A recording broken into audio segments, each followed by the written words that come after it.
Can I ask why there are so many holidays? Is this bread or a spiritual experience? I'm praying backwards. Relax. We've got you. Ask the rabbi. Have you ever had a question about Judaism, but were too nervous to ask? Join Rabbi Ronen Shimon, founder of O of Israel Foundation, for an engaging, educational, and completely open evening of questions, answers, Torah, history, Jewish life.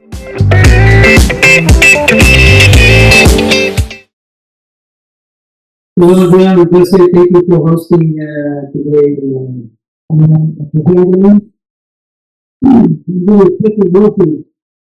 Everybody please say amen. And we wish for the Hashem to have a great parnasah as ever. Easy parnasah and a good health. Thank you. As I said, also thank you to Otelia to put all this food.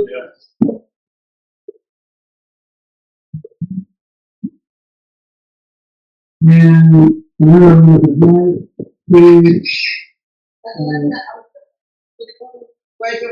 Joseph, thank you for coordinating everything and putting everything together. For helping the group.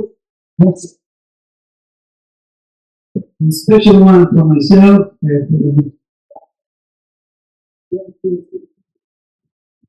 So I want to start maybe saying a quick announcement. Okay, I had a meeting with Rabbi Ronen this morning about our group and everything, and they asked for awareness position, and they asked that they have a new policy or something like that. Anybody that wants not only to do the doctrine, but to put into our classes, that is the member or the group of conversions, needs to send an email to the rabbi, you need to the rabbi, and you need to approval to join. Okay? So I have the email to send, or send the presentation tonight. Make sure to send the rabbi a message or to meet with you. So we'll try within the next 2 weeks. So everyone can join the classes as well to be able to this opportunity. Maybe to make sure you're sincere and you're supportive. Okay, that's number one.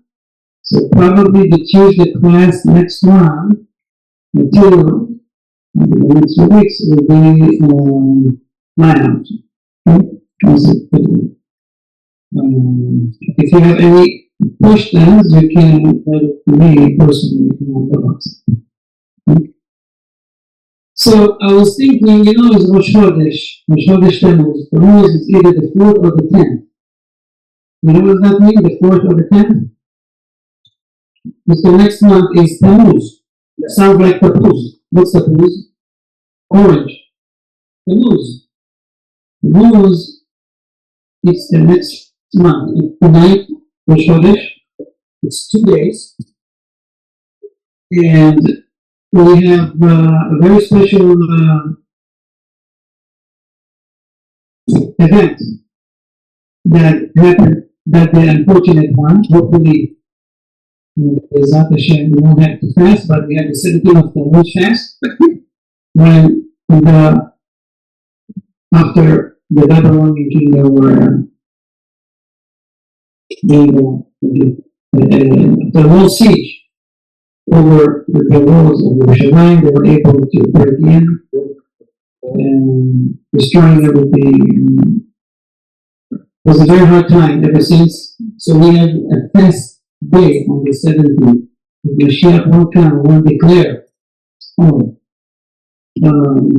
basically God will have to fast the 17th of Tammuz, and 3 weeks later, the 9th of Av. This is a 3 weeks period. Okay? After that. So, this is Tammuz, and Tammuz is starting tonight after nightfall.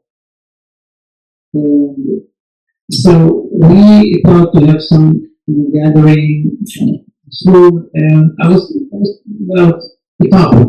Because today is Sunday, we're supposed to go over the Mesilat Yeshevi, continue. But I thought to have something a little bit special. And I came up with an idea that we will have a question answered.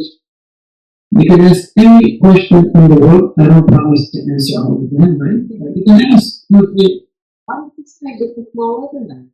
But now I'm more open, and I will try to be short, brief, and to the point in the way that I'll answer questions within, I don't know, a minute, just a minute or no, so you don't get bored. After that, we'll go to dessert, and then we'll go to family. Okay?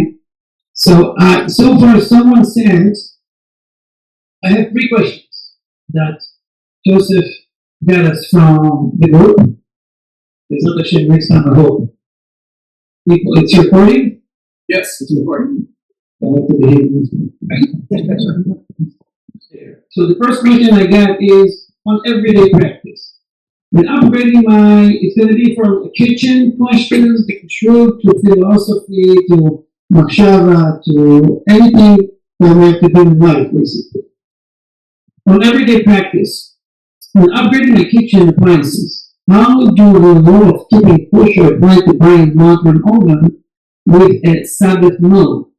And what does the feature actually allow me to do on Shabbat? It's a question.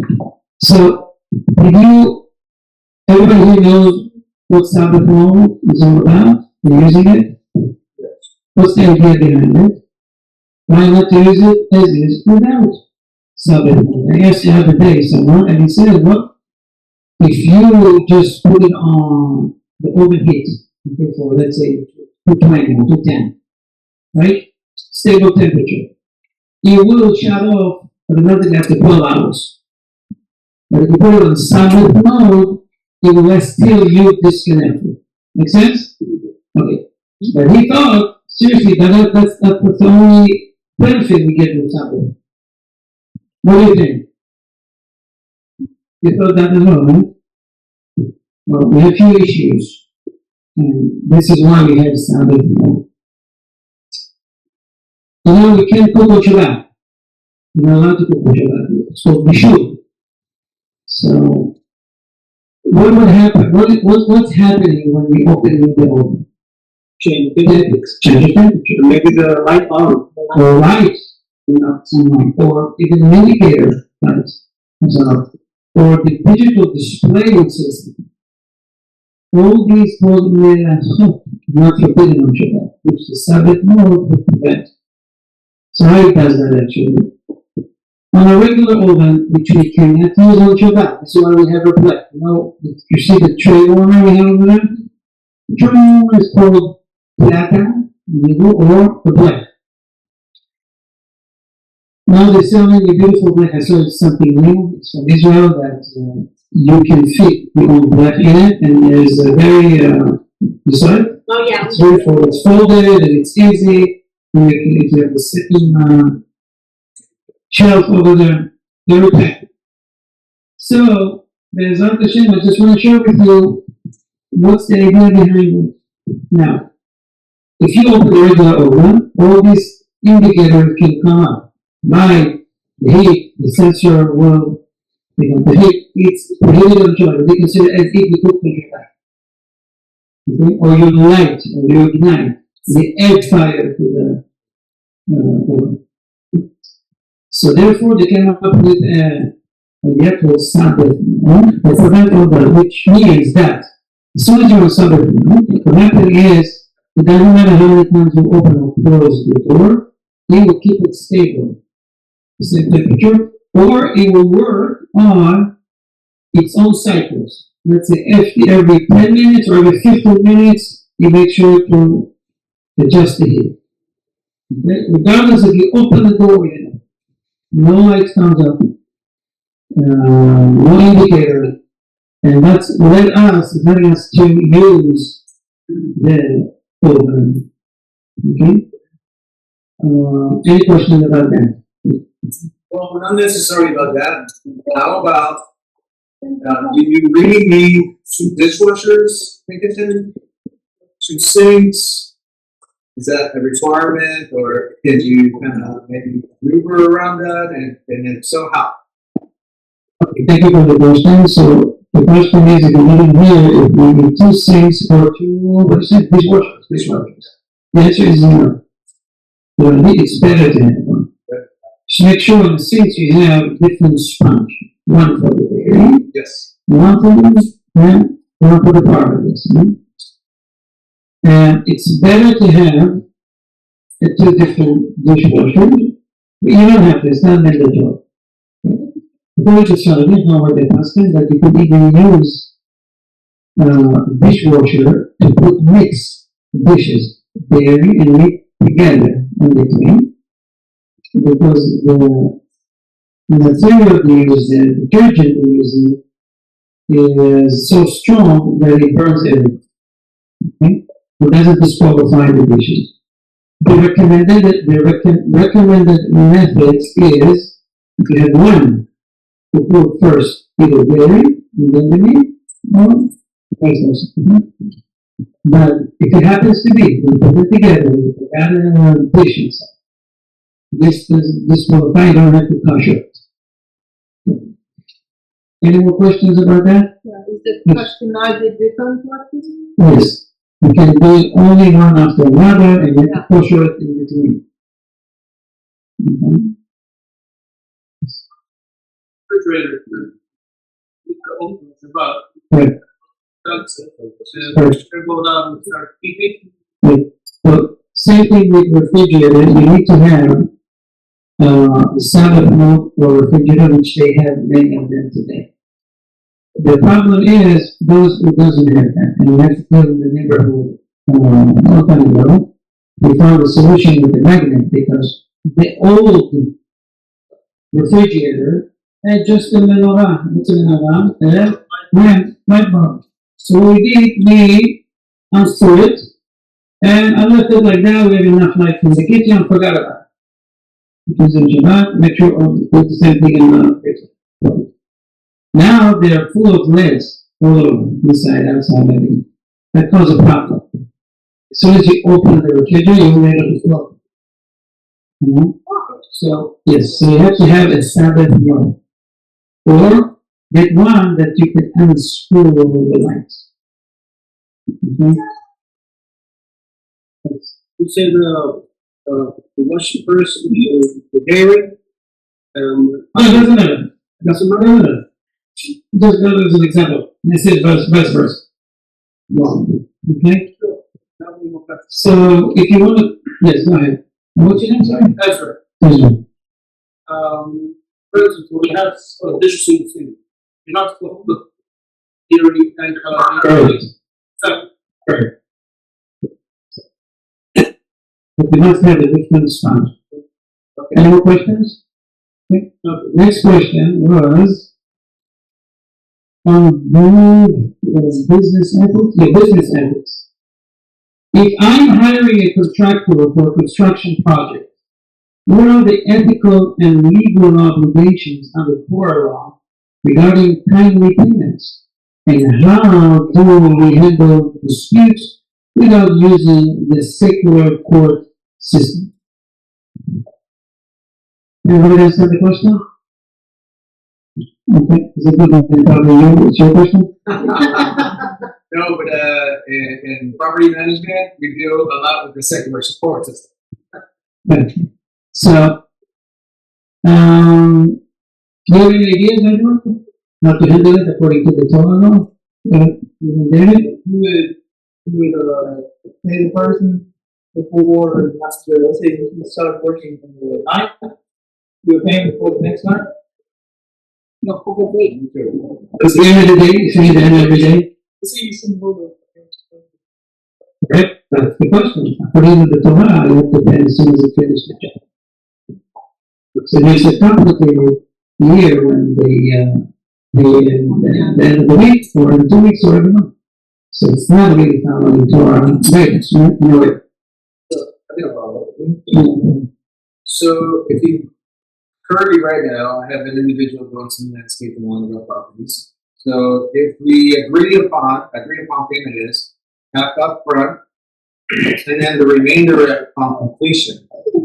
Is that a good agreement? Is that a Okay, so The Torah is very strict, we should know, about paying workers on time.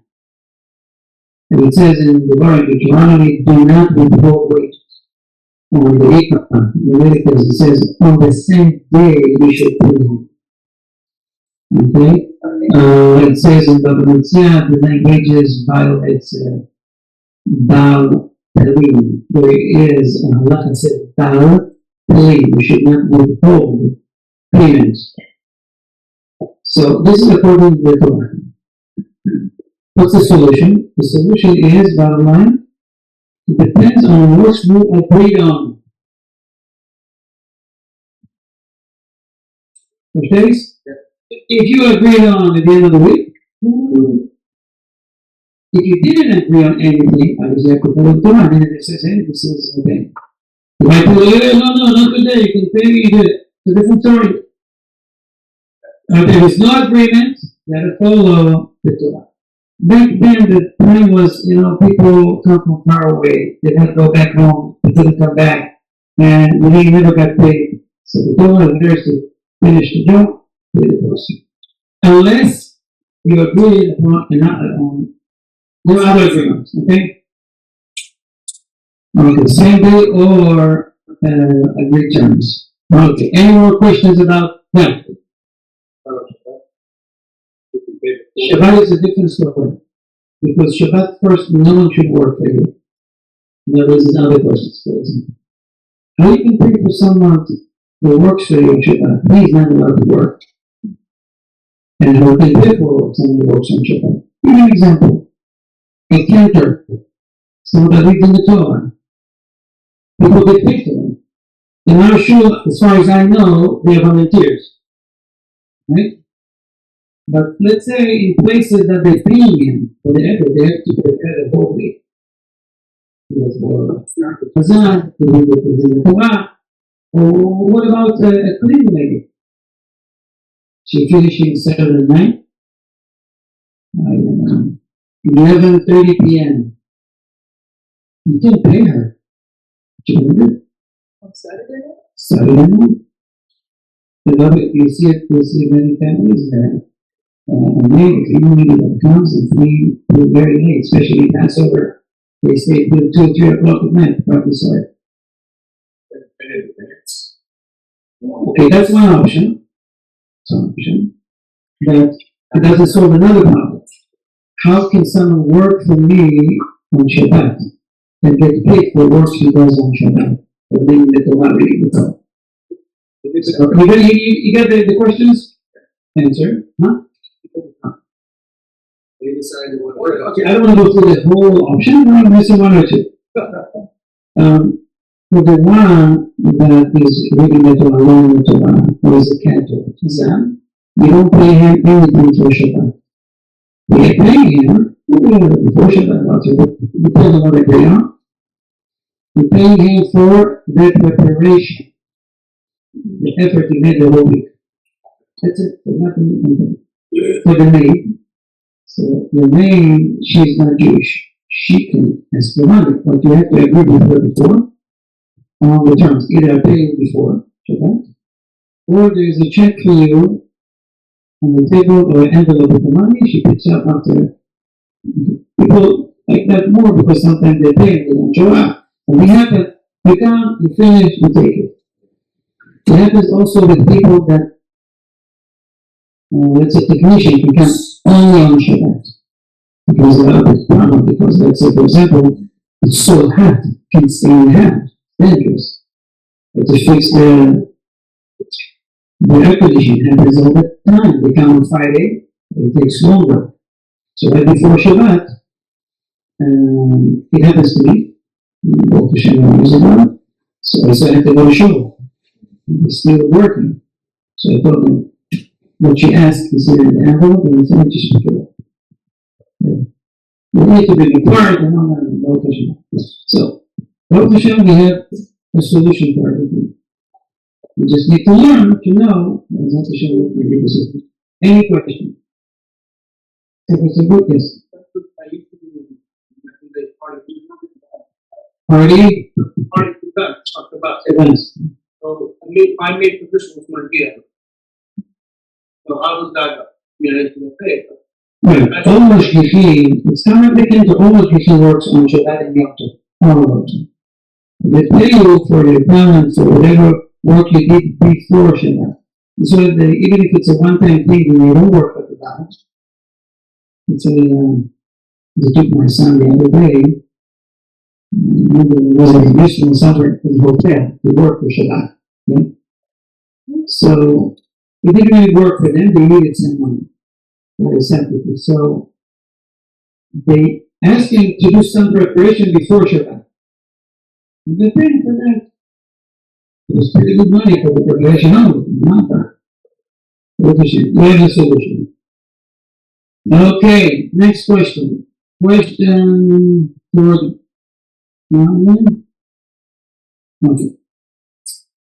Now, on a personal loss and faith, okay, when someone experiences an unexpected tragedy or a deep personal loss, how does Jewish tradition help a person process grief without feeling like they had to suppress their anger or questions toward God? Any ideas?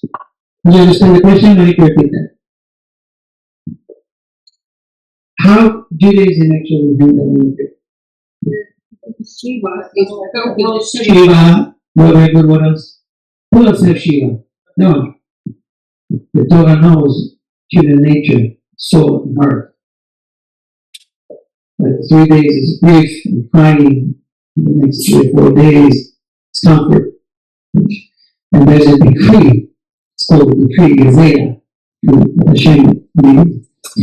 When he created this world, and it's called forgetfulness, that, which is good and bad. If, for example, Hashem would not create forgetfulness, people probably would never want to have more than one child. They remember the pain like it happens today. Never again. Right, so this is the good side, the good thing. And there's a gezerah, the gezerah says, the decree, that it's a rule. I should read it. Gezerah al hanet, she'yishtakach min halev. But eventually people will forget that this is meaning the pain. 10 years later, it's not the same at the same day, at the same week, at the same month. You agree? The Torah knows what's the right way to handle grief. You have to have Shiva. I have to have Shiva. It's important. And a lot of people, halachically, sometimes don't see Shiva. Sit maybe 1 hour or 2. It's according to the halakha. How is it possible? Because Hashem created us, we know our nature. People come, sitting with you, we're talking about this is, you share.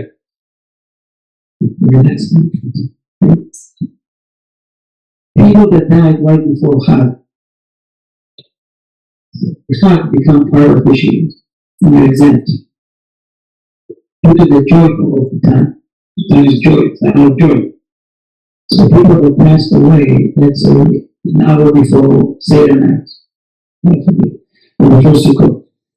So they would have to bury him before the Chag. They go really quickly home, they sit Shiva, it's not Shiva, sitting an hour or so, depending on where they were able to bury him. And the holiday, it says, Motzi mi the Shiva. You don't have to see Shiva. The power of the holiday comes with you. Doesn't mean that people can visit you or whatever. Obviously, we're not discussing anything related to mourning and grief during Shabbat and holiday. It's not the time. So you will see people that they mourn on Shabbat, they change their clothes. The whole week they are with the Torah garments. You see it. You see in front of them, you see that the shirt is torn. But before Shabbat, they're changing clothes. And because we can't grief and mourn on Shabbat. Obviously, there's many more to that. This is just to answer the questions. Yes. The difference between Zera and Kol. Kind of like the same. Gezerah sometimes comes with the sounds of Gezerah. It's like a dead thing.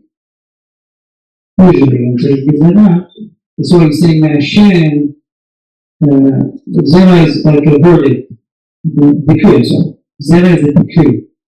Chok is also, but again, it's the English. You see, decree. But Gezerah most of the time have a negative meaning. So this is why we're wishing ourselves that Hashem will bring upon us Gezerah Tova. Hashem is on Gezerah Tova. So it's the law. Whether you got it or not, you understand or not, you have to follow. The Torah has Chok in Gezerah. Chok is something you don't necessarily understand. For example, laws of kosher ban. It's a chok. Don't understand, right? It's not out of health reasons. You see one Jew eating that kosher, and still have to. Shortness, thinking, already after. Feeling, right, all this we have to follow, and it's not going to discuss why Hashem created that. We understand, we don't understand, but that's the idea. This is why it's important to know English, so you know the difference between. Okay, I hope I answered that question. Any more questions? Yes. How come nowadays we're not seeing, with all things going on in the world and in this country, the rabbis start telling more people who are able to make aliyah and move Israel to go ahead and look, and those, even if they're not able, should go and at least look and have in mind that I just don't see the rebellion. Not encouraging, nothing encouraging. I totally agree with you. So on the contrary, my son was in yeshiva here in Paris. He was encouraged to stay and not to go to the idea. And the rabbi says, this is what my son did. So, yes, I know we shouldn't do that. They're not encouraging that. This is their belief. The Shia has to come. No Shia has to come. It's contradict. So eventually, the Orthodox, the central Aliyah, and again, the Aliyah is now in the non-area in Maharaj Arun. And the other son is in the army also. So, I told them this is what your rabbi is teaching in the place. As a matter, you have to follow that opinion. Also, is Ashkenazi and the Yemenite, for different customs, right? With all the respect to the rabbi, and respect the rabbi very much. At that point, we disagree, and I encourage my kids to go. Now, it depends with whom you're talking with, okay? In general, they don't encourage anybody to make aliyah, and it's a good question. It's why they do it. Some just doesn't want to lose numbers in the show. Just kidding, you join, but you lose everybody. That's true. So, it is what it is. If they don't do it, we will do it. I thought Hashem, one thing also about what they said, I'm encouraging my own kids to go. I have my kids and to say, we've done as we can so, there's much to say. And eventually we all going to meet the Megat Yisrael. I encourage each and every one of you to have his own place there. If you're able to purchase a place, do it. Okay? Isn't it required for all customers in the military? It is. There are some exceptions. So that was about the Greek, right? Now, the next one is, I think this is number 4.5 here. Identity and heritage. For someone whose family has been disconnected from Jewish tradition for generations, what is the most authentic way to begin tracing that heritage and reclaiming an active role in the community? The question, understand the question? So there is two options here. two different kind of people. One that he is Jewish from birth, or one that he converts. So one that is, in both cases, let's say they want to seek for their Judaism, seek for Torah. It's a bit different journey, but they meet. Along the way, they meet at some point. So, but the one that is Jewish, you have a suggestion? Warning here from you. First of all, they have to determine our age. One wants to come close to Judaism and he comes from secular. Doesn't know anything, but he wants to learn about Torah. What's the first step he needs to do? First, he has to find out if he's allowed to do it. Okay, that's true. He was raised at a Very good. It's true. place where the father. It's true. He figured it out. Now he's Jewish 100% on his life. So you have to. Now the case is Jewish. I'm talking about for the Jewish. Remember the rabbi, thank you very much. The first thing and the best thing to do before you go and explore the internet. Before you go and check Rabbi Google. Before all that, try to find a rabbi. I recommend an Orthodox rabbi. Because I met with few people, some probably, I don't say sitting here, get it? They, through that journey, found messianic, they thought this is Judaism. They found the rabbis, they found a conservative instruction or whatever. They went through a long journey till they kind of, and I hear the same people everywhere. I wish I knew 20 years ago. I wish I knew Orthodox rabbi 15 years ago. They felt that they wasted their time. Okay, they come to Jewish Orthodox to see this is the real deal. So, first recommendation, support that. But now, people don't know. So what they do, ask around. Someone to ask. Or family no friends, so to see. There's the research on the internet. Well, to the research. What is Judaism? Then you get so much information. It's all around. Okay, so I would say the first step is you go to a rabbi and start to participate and learn. Today there's a lot of information on it. You need a rabbi, so the rabbi will approve the videos you want to watch. I got more than once links from the assembly that I say never recommended. Even if it's an Orthodox rabbi. If you trust me, don't listen to this guy. Yes? Not only that, Today it's complicated, believe me. especially We have here in town, we have Orthodox rabbi that I will never send you. Make sense? No, I'm not making up stuff. Okay, so you have to have someone that you trust. Okay, now, as a beginner, you don't know who to trust. there's a problem for Dallas that we have what are called quote unquote messianic. And they look like Jews, they try to dress like Jews, they even build churches. I know, it's a big problem. We have one bloodline for Baruch Hashem. This guy, the leader, murdered. His father is a Holocaust survivor. And in Hebrew, we're saying his father probably he was there. What does it mean? Rolling through another man's faith. He is messianic. There's churches inside. So there is many people, right? So we don't recommend. So people sometimes spend a lot of time, efforts, and money in places. Now, someone asked me the other day, and I would like to hear an answer from you. So, Rabbi, I spent 10 years in this city. I really thought this is Judaism. It's beautiful. I have this and that, and usually all the beautiful symbols, you know, the menorah, the Magen David, the Hanukkah, all the excitement. Now, Rabbi, I spent a lot of money. All my time, so many times 20%. With my whole heart. Is that considered a tzedakah? Did I fulfill the mitzvah? Yes. No. his intention was. His intention was 100% for the mitzvah.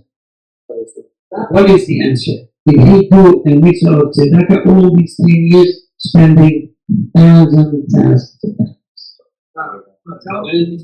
No, because of Huh? So he's saying tzedakah is a mitzvah. Tzedakah by itself, it's a mitzvah. I think we shared that information many times in my classes. How many times I warn people, not just to give, to check, double check, and then check again. This is all these 10 years, all this money he gave was down the drain. He didn't make even one time mitzvah. It doesn't happen. On the contrary, Sapolsky said that he committed an avera sin. It was his responsibility to check. Now he needs to compensate for it. He needs to do the cool. Thank God that he's right now with an Orthodox rabbi that can give him the remedy, the tikkun, to compensate for what happened before. So he didn't do tzedakah. And we have proof from the Tanakh, and I'm going to share one idea with you. Jeremiah was upset with the people of Anatot. They were really oppressing him and they want to kill him. Jeremiah, the prophet, would say, look, we pray to Hashem for one thing. Hashem, save me from them, and we pray, Hashem, bring to them people that are not unworthy to receive tzedakah. That way they don't have the mitzvah and they lose money. It's not limited to messianic places and all that. It's also about regular people. With the line, I need this, support this, support that. And there's nothing really behind it. We didn't check. You feel bad, so you give them money. As a community rabbi for 17 years in Israel, I checked a few times and I called the numbers that they gave me, and it turns out I can do that. Or people gave them thousands. I know, in my community, they give them money. They look, some of them dress up like the tzaddik of their generations. With the beard and the hat and what they got them, they see. So thank you. So, yeah. the one that's for sure, so maybe it's an information. Huh? That's for sure, so maybe it's He said, the one thing is for sure is Ohev Israel Foundation. They take for that. Well, and also the videos. Watch them all. Which on the Torah now, right? Torah now, the net was to know. You know, for example, Orthodox Israel, even if you Orthodox Foundation, you can any other organization that you trust. Go ahead and do it. My recommendation always be to someone that you know, you trust, where the money goes. So start with your own community. Most community, there's a need here all the time. There's not a shame we are planning to have our own place. So working on it. So everybody can come, participate, and go to school nights and go, you know. But right now, we have to follow the rule of the land. Okay? And I want to say that I want to thank all of them for everything they do for us. We do a lot. We let us host Torah classes. Especially we are grateful. We're grateful. Everything that we do. And we let myself and my thought in our face and we as Hashem all the time. Right? We never forget the good things that we pass. Shabbat, you do the blessing for the eyes. And we, What? eyes, and we are scared. For the eyes? Yeah, when you pray, Okay, let's do it like 10 minutes before it. Cool. We have to do someone that's a special price. and then we looked at, is that an inventory or? Okay, let me answer that question. There's a machine in a second.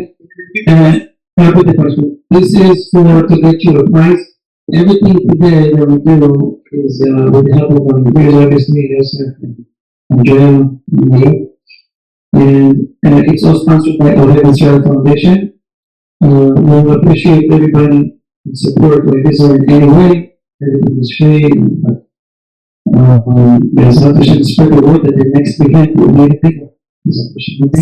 So he's asking, he came to my house and saw that I recommend the people to look at Shabbat night on the Kiddush because it's a good remedy for eyesight. According to the Kabbalah. What's the reason behind it, asking? Okay, it's not going to be very short. It says in the Talmud that a person during the week works a lot, walks a lot, is very active, and every person is losing in the week around 1,500 of his eyesight, the power of his eyesight. So in order to get it back, we look at the candles. You have two candles. You have Ner and Ner, right? You look at the candles, and you can acquire this power back. So your health, your eyesight will be strong until 1,000. And the value, the gematria, the numerical value of Ner, one Ner, is 250. So you have two. What is it? 500. Make it back to 500. So you have to have minimum 2 candles in order to enjoy the benefit from the light that will heal your eyes. You have to gaze on it, look at it for a second or two or three times. It's good. We need to see the cost, the wine. Yeah, you would have been wine when you said it would be different, but look at the candle. It's one of the reasons that the halacha recommend everyone to have Shabbos candles close by. Not like some people that have it in the kitchen, and you're eating in a different room, the Shabbat candle is not there, not recommended. Ancient custom, if you know, they have it on the table itself. That causes other issues with muktzeh and all that, we're not recommending. Okay. We good? I think we're going to do 2 or 3 more questions. Please. Go ahead. When you do mine off the do you wash, if I see you doing it on Shabbos, do you wash before Shir Hamamos or after Shir Hamamos, or does it? Better. Yeah.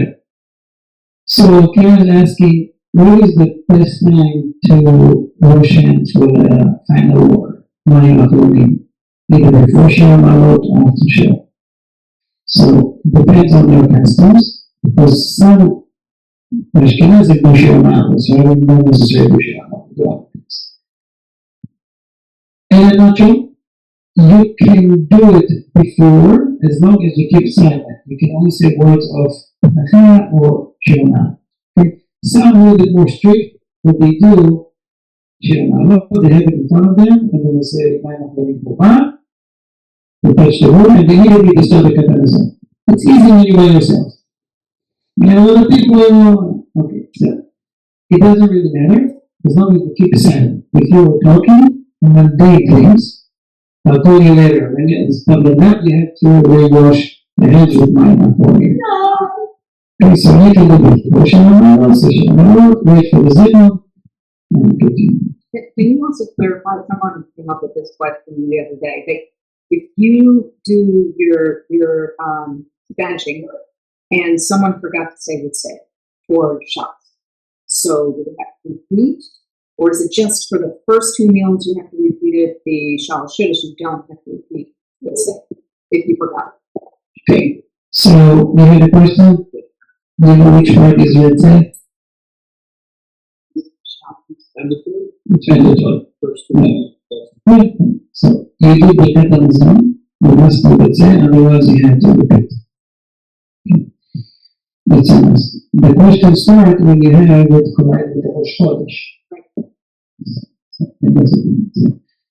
It's debatable among the Muslims. There are 3 different shittot, 3 different opinions. Because on the Shabbos, when Rosh Chodesh, you say Ritzei, you mean it's still Shabbat. So either you say Already Avot for Rosh Chodesh or Ritzei. So some say you can still say Ritzei because you knew the Bachas can never do that. And say Rosh Chodesh. Our minhag is to say Yom we don't say Ritzei if the time passes. The recommendation is to rush the katanazon before nightfall. Otherwise, you get into this focus. Okay? So the test says, says you gotta say both. No problem. Say both. But even Well, anyway, whatever you do, there's a kind of if you forget what said, Right. you have to. Right. If you have Rosh Chodesh and you forget Rosh Chodesh, you have to repeat also. Say it's Rosh Chodesh and it's during the week. Whatever you're supposed to say, you have to repeat if you didn't. The thing is, it's a bit problematic because it's a blessing from the Torah. So we are lenient about a rabbinical law. If you forgot, for example, I had a cup yesterday, that's a shackle, we didn't. No one can tell me, how can I remind them all by myself? What do I do? Say shackle? I says no. I have to believe it because brachot is rabbinical law. But the Torah says when you eat a full meal with bread, you must say the tetanazot. Since the mitzvah is from the Torah, and now you put it, did I say the tetanazot or I did it? You have to say it. You have to be strict. Just if you didn't, in case you didn't do it. So, okay, last question here on this, okay. Huh?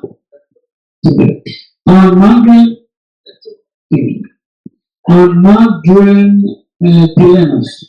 How does the ancient halachic principle of Bina de Malchuta Dina? Are you familiar with this term, Bina de Malchuta Dina? It means the law of the land is the law. Not like some community want to say the law is going to be the Sharia. For example, not really the Sharia. Guide our responsibilities on local zoning laws or tax codes seems to conflict with the communities. Sounds like Yosef's question. See what zoning is a relative. What's the name of it? Okay, so.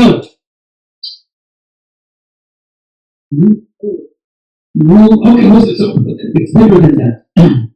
The idea is as follows.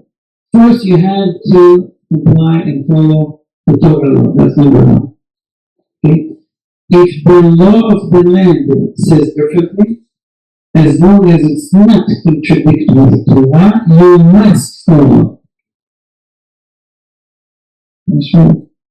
If the law of that place will say you have to eat not kosher, or you cannot eat shechita, you're not allowed shechita here, or whatever.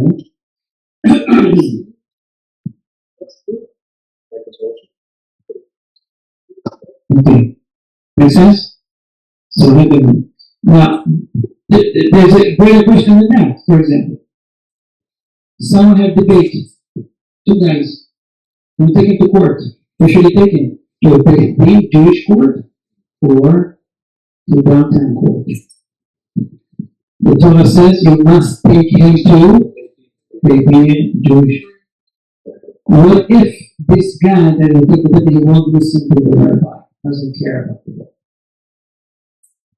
Okay. He doesn't care. He won't follow.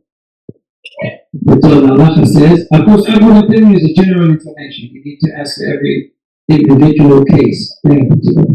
So, the halacha says, yes, you may take him to a secular court. Because the power of the land, they have the power to take him to jail. To enforce it, right? Right.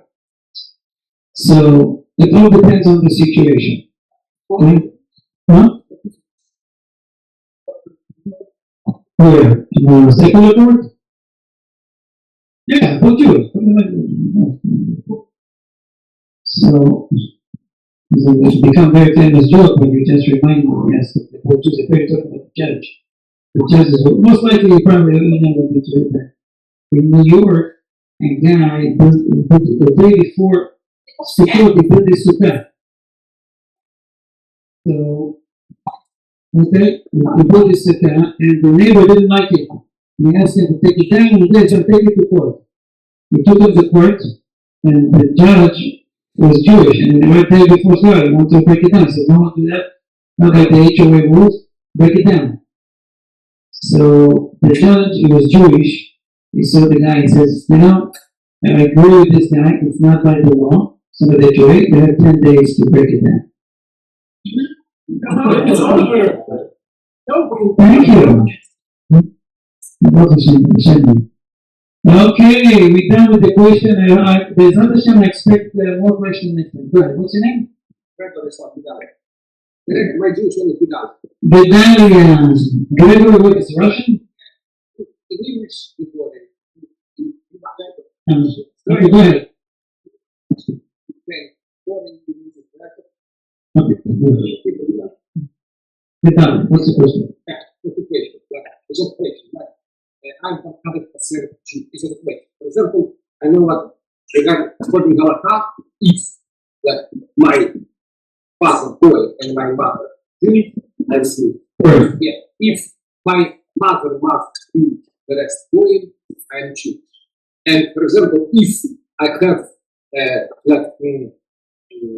Jewish woman in my total life, 5 generations or 6, 7, 10 generations ago, and the rest boy, I'm a Jew. I'm not sure I understand the question. It's very simple. Your mother is Jewish or Jewish? No.